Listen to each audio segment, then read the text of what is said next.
Good morning friends. So welcome to the prelims booster session. आज का पहला topic है नन सन माउंटेन। तो रक्षा मंत्री राजनाथ सिंह जो है उन्होंने एक टीम को फ्लैग ऑफ किया है और ये टीम जो है national institute of mountaineering and allied sports की एक टीम है और ये माउंटेन नन और माउंटेन कन पर जाएगी। तो अब हम देखते हैं ये नन और कन माउंटेन हैं कहाँ पर। तो ये जास्कर रेंज जो है कारगिल में वहाँ पर ये लोकेटेड है। इंडियन साइड ऑफ एलओसी जो है, एलओसी के इसके साथ हमारा बॉर्डर है पाकिस्तान के साथ। तो जो इंडियन साइड है लद्दाख में वहाँ पर ये नन सिचुएटेड है और ऑफ कोर्स कन भी वहीं पर सिचुएटेड है उसके पास में ही। और नन जो है उसकी हाइट 7135 मीटर है और कुन की जो हाइट है वो 7077 मीटर है। तो दोनों बहुत हाइट पर हैं। तो इसके ऊपर जो है ये माउंटेनरिंग टीम जा रही है और यहाँ पर ये जो है एक तरह से इसको माउंटेनरिंग एक्सपेडिशन को कंप्लीट करेगी। तो जो ननकन माउंटेन्स हैं उनके नॉर्थ में सुरू वैली है और जास्कर रेंज है और साउथ में इनके किश्तवाड़ नेशनल पार्क और क्राश नाई रिवर जो है वो बहती है। तो आपको ये पता होना चाहिए कि इनकी लोकेशन क्या है, न्यूज़ में है ये। तो आपको इसलिए लोकेशन के बारे में इसकी ज़रूर पता होना चाहिए। मैप में अगर आप चाहते हो तो मैप में भी इस एरिया को आप देख सकते हो। सो now let us see this topic in English. Nansan Mountain. So Raksha Mantri Rajnath Singh ji has flagged a team of National Institute of Mountaineering and Allied Sports, and they have embarked on a mountaineering expedition to Mount Kun. And this Nun Kun mountain, they are located in Zanskar ranges near Kargil, and they are more than 7,000 meters in height, both of them. They fall on the Indian side of the LOC. So LOC is the border between India and Pakistan, and they fall on the Indian side of LOC in Ladakh. In the north of these mountain ranges, Suru Valley and Zanskar range is present, and in the south, the Kishtwar National Park and Krashnai River flows in the south of these mountains. So, because they have been in news and your exam is just around the corner, so you have to see where were the locations of these mountains, and especially this Zanskar range and the entire mountain area near this ranges. So you'll have to see the geography of this region. Okay, so now let us see the next topic, which is plant discoveries 2020. तो botanical survey of India ने जो है 267 new species जो है वो add की हैं country के फ्लोरा में। तो अब इसमें 119 एंजियोस्पर्म्स हैं, 3 टेरिडोफाइट्स हैं, 5 ब्रायोफाइट्स हैं, 44 लीशंस हैं, 57 फंजाई, 21 एल्गे और 18 माइक्रोब्स हैं। तो न्यू कुछ स्पीशीज़ जो है वो यहाँ मेंशन की हुई हैं, जैसे बलसाम, वाइल्ड बनाना और जो कि दार्जिलिंग से मिले हैं, फिर जामुन और कुछ फर्न है, कांधमल। कांधमल में और क्या फेमस है? कांधमल की हल्दी, जिसको हम टर्मरिक भी कहते हैं, वो भी वहाँ से बहुत फेमस है, कांधमल की, उड़ीसा की। अब 14 new macro and 31 new micro fungi species भी मिली हैं, तो उसको भी ऐड किया है जो हमारे बोटानिकल सर्वे ऑफ इंडिया ने। अब 22% ऑफ जो डिस्कवरीज की गई हैं वो ऑलमोस्ट वेस्टर्न घाट से ही की गई हैं। तो मैक्सिमम जो स्पीशीज़ जो हम न्यू मिली हैं वो वेस्टर्न घाट वाले रीजन से ही मिली हैं। ठीक है, अब बोटानिकल सर्वे ऑफ इंडिया के बारे में भी देखते हैं। ये टैक्सोनॉमिक रिसर्च ऑर्गेनाइजेशन है जो हमारे फ्लोरा है कंट्री में, उसकी एक तरह से ये पूरा रिसोर्स सेंटर है, उसको सारा कलेक्ट करती है कि कौन कौन सा जो है कंट्रीज़ में कौन से प्लांट्स हैं, कौन सा एंटायर फ्लोरा जो है वो ये देखती है। मिनिस्ट्री ऑफ एनवायरनमेंट, फॉरेस्ट और क्लाइमेट चेंज के अंडर आती है ये। 1819 में जो है इसको सर जॉर्ज किंग जो उस टाइम पर थे उन्होंने बनवाया था, और ये इसका जो हेड क्वार्टर है वो कोलकाता में लोकेटेड है और 9 रीजनल सेंटर्स भी हैं इसके अंदर। ठीक है, अब जो है फ्लोरिस्टिक सर्वे करना, सारा डेटा आइडेंटिफाई करना, कलेक्ट करना, डिस्ट्रीब्यूट करना, ये सारा काम एक तरह से as a custodian of flora of India जो है ये एक्ट करता है botanical survey of India. Okay, so now let us see the next, let us see this topic in English. Plant discoveries 2020. So recently, Botanical Survey of India has published this Plant Discoveries 2020, and they've added 267 new species to this to the flora of the country. So around 267 new species have been added. So out of them, these are the classifications. The new discoveries are new species of balsam, wild banana, which have been discovered from Darjeeling, wild jamun, which has been discovered from Coimbatore, and ferns which have been recorded from Kandhamal. So Kandhamal is in Odisha. It is also famous for haldi or turmeric, and 14 new macro and 31 new micro species of fungi has also been recorded. Most of the species have been recorded from the Western Ghats. So almost 22% of the new discoveries have been made from this Western Ghat area. And Western coast has contributed 10% and Eastern coast has contributed 9% in total discoveries. So Botanical Survey of India, let us see about that. So it comes under the Ministry of Environment, Forest and Climate Change. So it was established in 1890 under the direction of Sir George King. It aims to explore, collect, identify and document the rich plant resources of the country. Its headquarters is located in Kolkata. It has 9 regional centers. It collects, identifies and distributes material for educational and research purposes. It acts as the custodian of all district, local and state and national level of plant resources or flora of the country. Okay, so now let us see the next topic, which is Vishnu onyx. तो 12.5 million years से लेके 14 million years पहले otters क्या, जिसको हम हिंदी में क्या बोलते हैं, उद्बिलाव, ठीक है। तो ऑटर्स जो है उनकी एक फॉर्म ऑफ स्पीशीज जो है विष्णु ओनिक्स। अब कहा जा रहा है कि वो जो कि सदर्न एशिया के कुछ मेजर रिवर्स में मिलती थी, अब उसके कुछ जो है वो आपको जो है एविडेंस मिला है कि ये एज फार एज जर्मनी तक ट्रैवल किया है स्पीशीज ने। तो अब ये विष्णु ओनिक्स जो है ये मिड साइज प्रेडेटर्स थे जिनका 10 से 15 किलो के आसपास वेट होता था, और ये वैसे तो एशिया और अफ्रीका में ही पाए जाते थे, लेकिन न्यू डिस्कवरी ये कह रही है कि ये इवन जर्मनी तक ट्रैवल करे था इन्होंने, इस स्पीशीज ने। तो इस न्यू स्पीशीज का नाम जो जर्मनी तक ट्रैवल किया जिसने, उसका नाम विष्णु ओनिक्स नेप्ट्यूनी दिया है रिसर्चर्स ने। और कहा जा रहा है कि ये 11.4 मिलियन ईयर ओल्ड स्ट्रेटा है स्पीशीज का। और अब इसकी सिग्निफिकेंस क्या है इस डिस्कवरी की, कि आज तक का सबसे मैक्सिमम जो है नॉर्थ वेस्टर्न एक्सटेंट पर इस स्पीशीज का पाया जाना आज तक का यही पाया गया है कि जर्मनी तक आज तक पाया गया, कि जर्मनी से आगे ये स्पीशीज अभी तक जो है हमको नहीं मिली है। तो जर्मनी तक मिलना ही एक बहुत बड़ी बात है स्पीशीज का, क्योंकि ये समझ लो साउथ एशिया से जर्मनी तक ट्रैवल किया है स्पीशीज ने। So now let us see this topic in English. Vishnu onyx. So between 12.5 million and 14 million years ago, there was a genus of otters which were called Vishnu onyx, and they lived in the major rivers of southern Asia. They were the mid-sized predators. They weighed around 10 to 15 kgs. They were only known in Asia and Africa, but recent discoveries have found that they traveled as far as Germany. And this new species which traveled near Germany has been named as Vishnu onyx neptuni. So these new species which has been discovered this species belong to 11.4 million year old strata.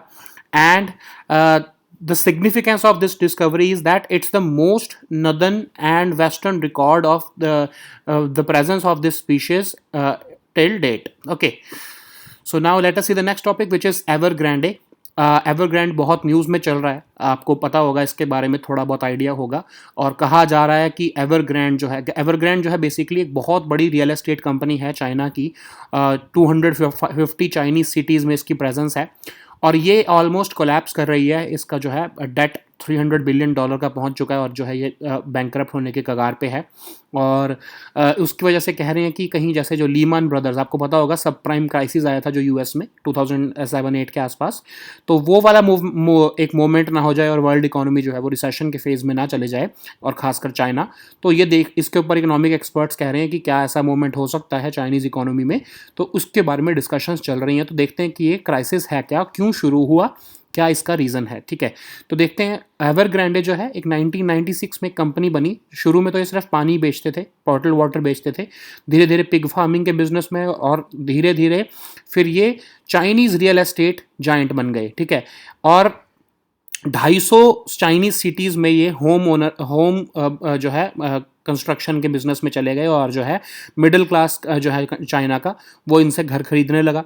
और अभी हुआ क्या recently, आपको पता है ना कि Chinese president जो है उन्होंने चाइनीज़ रेगुलेटर्स को बोला है कि आप जो है जो कंपनीज रेगुलेशंस को वॉलेट कर रही है उनके ऊपर क्रैक डाउन करो। तो उसी क्रैक डाउन के चलते हुए जो है, क्योंकि बहुत बड़े बड़े जो डेवलपर्स हैं, इवन जो प्रॉपर्टी डेवलपर्स हैं, उनके ऊपर भी जो है चाइनीज़ रेगुलेटर्स ने क्रैक डाउन शुरू किया। तो एवरग्रांडे ने क्या किया कि उनको लगा कि उनके ऊपर भी क्रैकडाउन हो सकता है, तो उन्होंने अपने जो बिजनेस को बेचने की कोशिश की, बहुत सारे अपने एसेट्स को बेचने की कोशिश की। लेकिन अभी मार्केट में स्लो डाउन है, चाइना की प्रॉपर्टी मार्केट में बहुत स्लो डाउन था, तो उन्होंने बिजनेस बेचा तो, लेकिन उनको पैसा उतना नहीं मिला। ठीक है, अब पैसा उनको उतना मिला नहीं, लेकिन लाइबिलिटी तो पुरानी ही है, जो उनको पैसा देना है, पुराना उधार जो है वो तो 200-300 बिलियन डॉलर का पड़ा ही है। ठीक है, तो अब उनके पास इतना पैसा नहीं है कि वो इस 300 बिलियन डॉलर की लाइबिलिटी को चुका सके।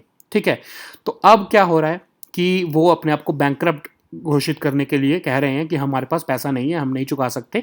तो इन केस ये कंपनी अगर बैंकरप्ट हो जाती है तो इसके रिपल इफेक्ट्स होंगे। चाइनीज़ बैंक से जिनसे लोन लिया उन सब के इतने सारे एनपीए हो जाएंगे।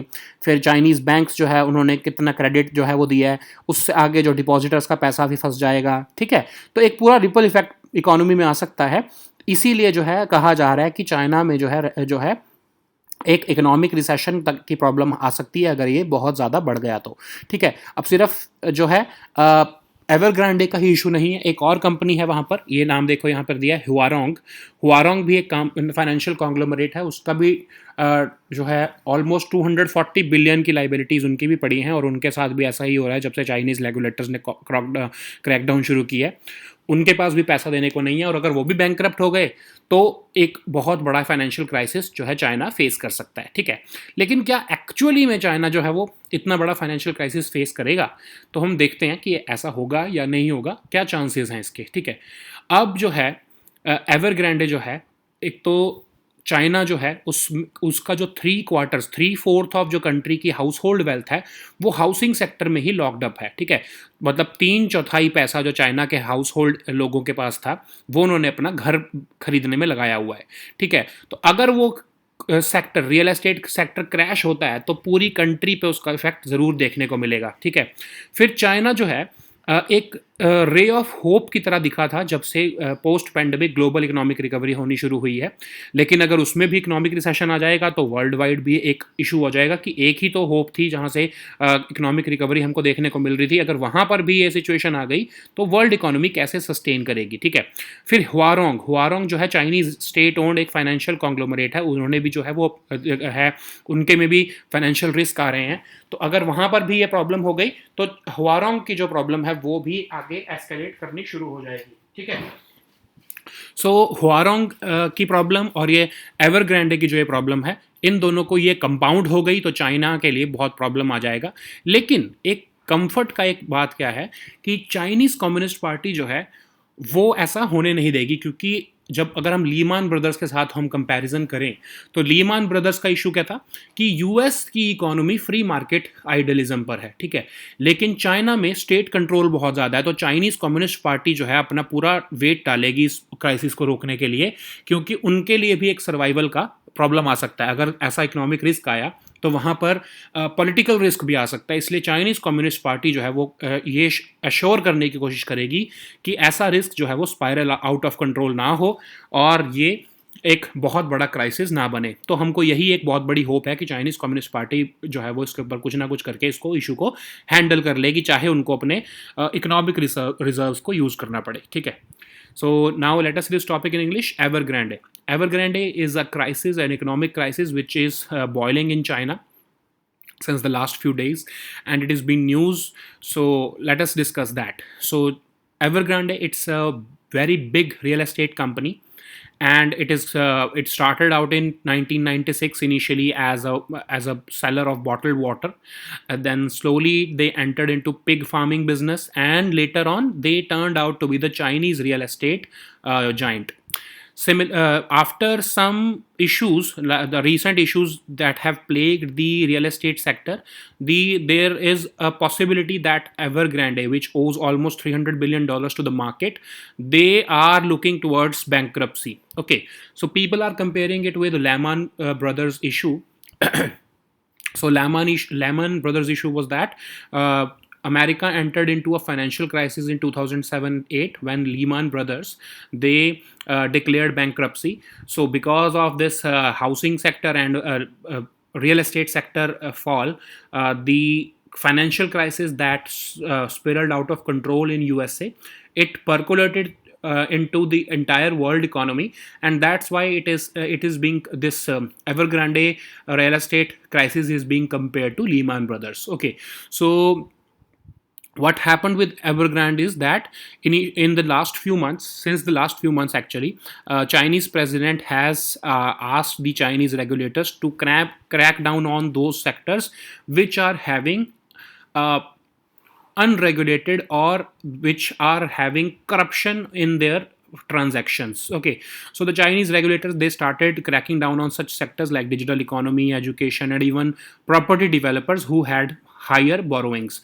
So to evade that, or to evade a situation in which Chinese regulators arrest them or do something against them, Evergrande tried to sell some of its business, but because the property market was very low, the amount that they received from the market was few, or it was just a minimum amount.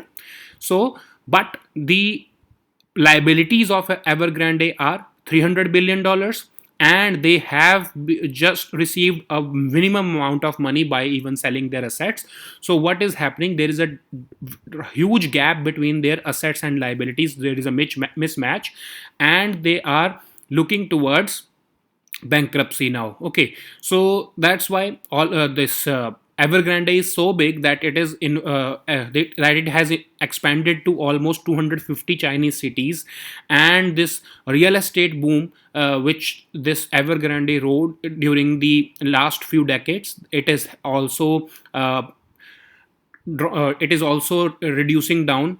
And why this crisis is big, because China has been an instrumental economy in the post-pandemic era, and it was driving the global economic recovery. And now, when the Chinese real estate sector, in which almost three-fourth of the wealth of country of or wealth of Chinese people have been locked up, if this real estate sector gets any uh, bad air, then we can expect an economic crisis spiraling out of control from China. Okay, so there is also a concern that another financial conglomerate, namely Huarong, it is also facing some issues, and it has liabilities of nearly $240 billion.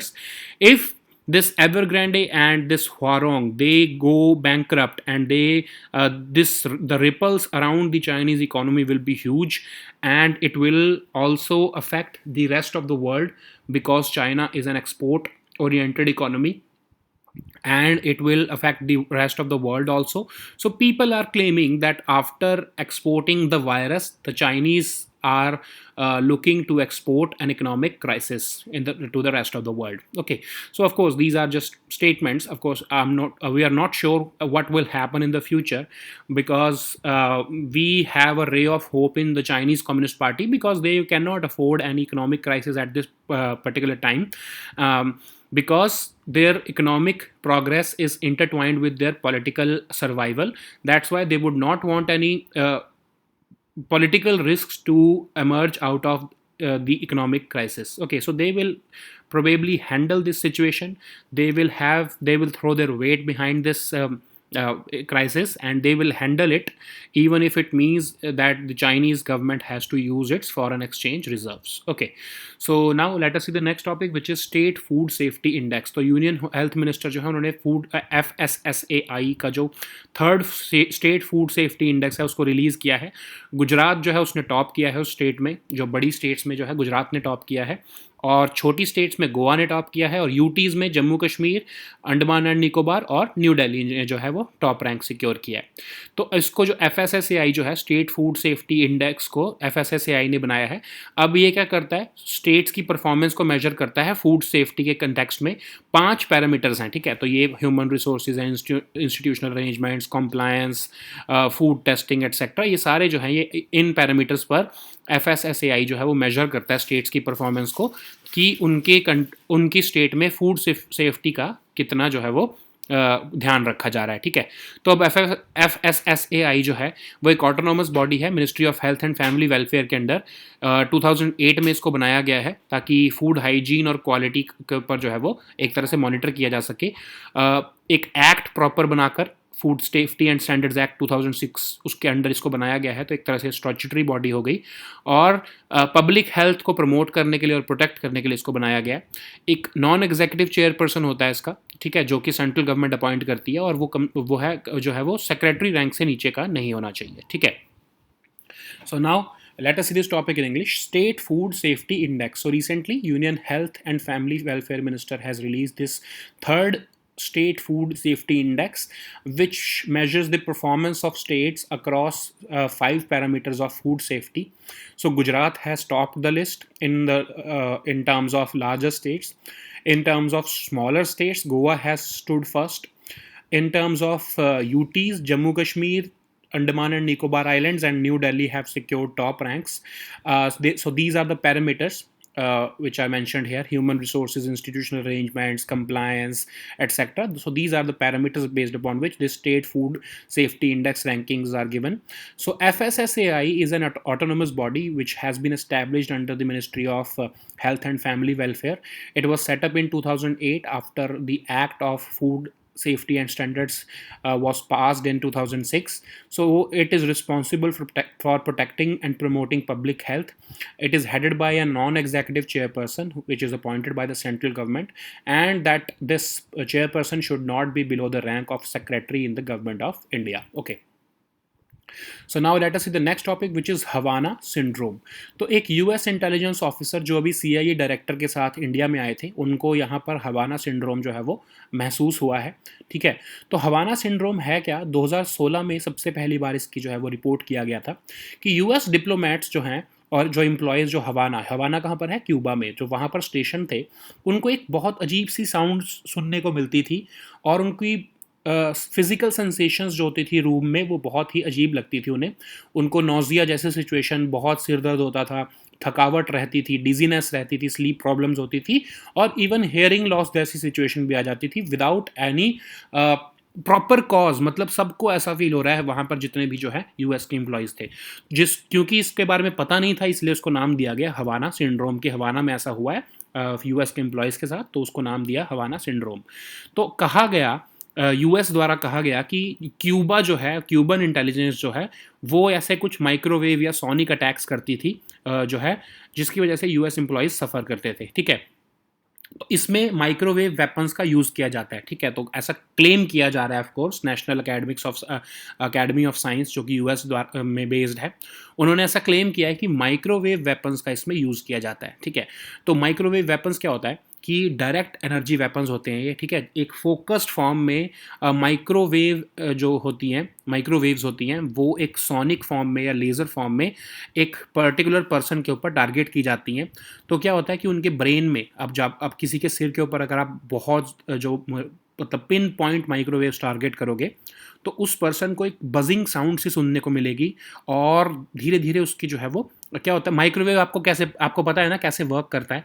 Microwave क्या करता है, आपके जो food है उसके अंदर जो water molecules है उनको एक तरह से टिंकर करेगा, मतलब उनको जो है वो आपस में भिड़ाएगा, ठीक है। जब वो आपस में भिड़ेंगे तो हीट जनरेट होगी, आपका खाना गर्म हो जाता है।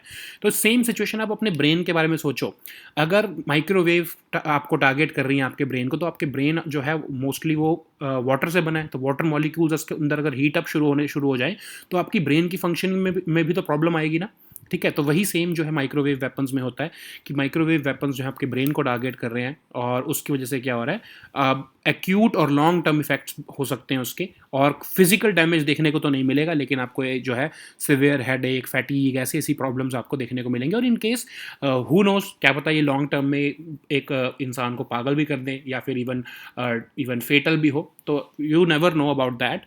सो now let us see this topic in English. Havana syndrome. So a US intelligence officer who was traveling with CIA director to India, he has reported that he witnessed symptoms of Havana syndrome while on a travel to India. So Havana syndrome was first reported by the U.S. diplomats and other employees who were stationed in Havana, which is in Cuba. So they reported that they felt some hearing some strange sounds, and they felt some odd physical sensations in their hotel rooms or homes. So the symptoms included like nausea, severe headaches, fatigue, dizziness, sleep problems, hearing loss, etc. So initially, U.S. Intelligence and even the National Academy of Sciences of U.S. they said that Cuban intelligence was using microwave weapons to target Americans. American citizens. So this microwave weapons is not a new phenomena. Both U.S. and Russia have been using these microwave weapons during the Cold War against each other, and since then it has not been in news. But since this Havana syndrome has become a common phenomena, these microwave weapons have come into picture again. So let us see what this microwave weapons are. So microwave weapons, focused energy in the form of sonic or laser is targeted at an individual, mostly around his brain. Then that person starts experiencing uncomfortable sensations or clicking or buzzing sound in the brain, because what happens, this microwaves target brain, the water molecules in the brain, and it starts heating, the water molecules start heating up, and it causes severe or even at least dizziness or fatigue or severe and long term effects without leaving any signs of physical damage. Okay, so several American diplomats and employees have reported this syndrome, Havana syndrome, in several countries, and this time they even witnessed in India. Okay, so these were our topics for today. We'll meet next time with new topics. Until then, goodbye and take care.